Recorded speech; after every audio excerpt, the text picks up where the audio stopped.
Hey friends, I want to talk today about 3 things I'd really like you to not do when you're going through reproductive technologies, so ART, IVF, IUI, when you're going through any of those medical treatments to help you to conceive. Before we get into this video, I really want to be honest about the fact that I haven't been through any of those treatments. My fertility journey didn't involve any ART. I could easily get pregnant, but I had 3 losses in a row. So that's how I came to teaching fertility yoga. And I now work with a lot of women, both in the studio and online, who are going through IVF and who want to continue to practice and who want to use yoga tools to support them through those technologies. I just wanted you to understand that before I give you my perspective so you can take from it what you will. So the first thing I don't want you to do when you're going through these medical treatments is I don't want you to be afraid to move.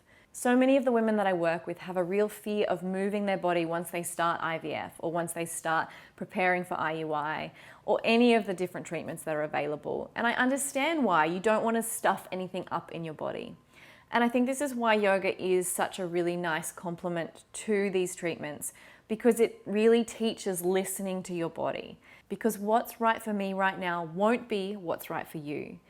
But nor will it be what's right for me in a week's time as I move through the different stages of my cycle. Nor will it be what's right for me in 10 years' time. So it's always changing and evolving. And I think listening to your body is really a key part that is missed when people are going through these sorts of treatments, because they can be really traumatic experiences. Your body is going through so much. You might feel a little bit traumatized by some of the experiences.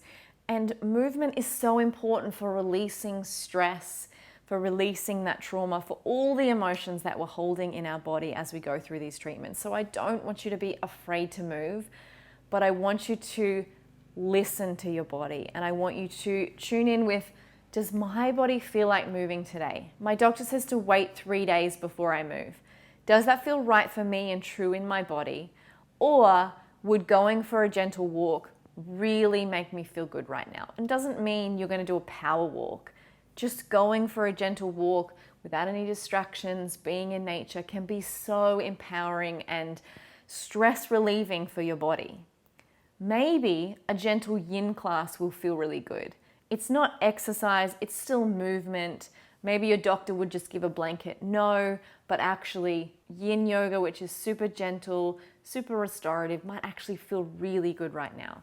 So I want to encourage you not to be afraid to move in your body. And yes, a lot of the classes that I teach are super gentle for a few reasons. Women feel a lot safer doing super gentle classes. This doesn't mean you have to be afraid to move in a more intense way. I personally really love a power flow class, and I teach a lot of them, but I don't practice them at all stages of my cycle. I try to only practice them when my body really feels them, when I really feel that need, and it's not always when I want to do them. So the second thing I don't want you to do, and it might sound a little contradictory to the previous point, is I don't want you to push too hard. So I often get women in one of 2 camps. They're either afraid to do anything, or they want to continue doing their exact same routine throughout treatments. And I don't think either are ideal. I think we need to come together in the middle somewhere. So why not pushing too hard? Yes, challenging yourself in a physical way can be really empowering. It's something I do in yoga. It's something that I personally practice myself. I like to find my edge, find my limit. And maybe you do that through weightlifting. Maybe you do that through running. Whatever it is that you personally like to push hard in. The reason I don't think this is a great idea, whether you're going through IVF or even if you're just trying to conceive naturally, is because I think conception takes a real softness in our bodies, a receptive state. And I think when you're pushing and trying to do all the things, trying to be all the things to all people, whether that's in your workouts or whether that's just in your life or your work life, which I think we often do as women. We have been told we can do it all, but unfortunately we can't do it all at one time. And motherhood really asks us to drop into a space of nurturing and slowing down. And I think the process of conception really does need to mirror that, in that you need to slow down. And yes, maybe you've been running marathons and maybe they make you feel really great, but on an overall level, it's probably taking a lot of the energy that your body needs to devote to conception. And so while going through fertility treatments medical treatments, which can be quite stressful, more so than regular conception, because you have other people involved that would not normally be involved in something that is quite private and sacred between two people. You've got this extra layer of stress. And so I think you have to account for that by being a little bit more nurturing and loving towards your body, which does not mean to say you have to quit doing all the things you love. That's definitely not what I'm recommending. It's just turn the dial down a little bit. Don't be pushing at 120. Don't be pushing at 100%.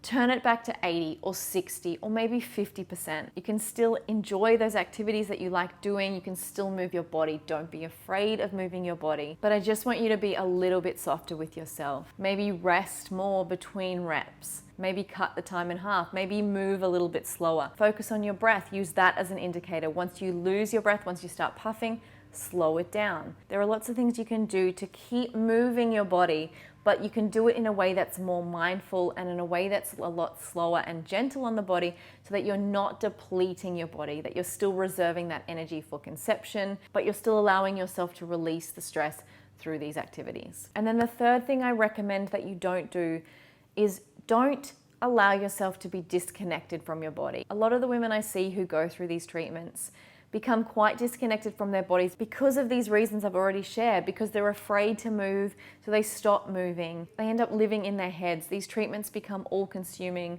and it's such a stressful place to be when you're not connected to your body. As you go into pregnancy, you want to be very connected to your body because it's so important, especially as you move through labor and birth, and then into motherhood. It's a really physical time in your life, and it's so important to be connected to your body. I would argue it's so important for everyone to be connected with their body, and that's a very yogic perspective, this mind-body union, but even more so during these big transitions in our life. And I think as you go through your treatments, it's so important to stay connected with your body, because your body has the wisdom and it knows when something is not right for you. So maybe your doctor's giving you some options. Do we go this aggressive model, or do we go this option or this option? And if you are connected to your body, you'll be able to go, okay, let me think over those options. And you'll be able to sit in your body, listen to what your heart says, and make a decision from there instead of asking everyone else for their opinion. And you'll be able to listen to that gut feeling when something tells you this is not right and you don't feel well and you need to go and seek some help. You'll be able to listen to that intuition. But if you're disconnected from your body and you allow that disconnect to happen because you're afraid to move, because you stop trusting your body, it can make the process a lot harder, and I feel like you end up in more of an anxiety spiral because you're not addressing the stress that these treatments are creating, and it's just becoming this big whirlwind in your body that you're kind of denying because you're not connecting mind and body, and you're not allowing yourself to address those emotions in the body. I really hope that wasn't too vague and that you understand what I'm trying to share here. If you have any other questions, please leave them in the comments below.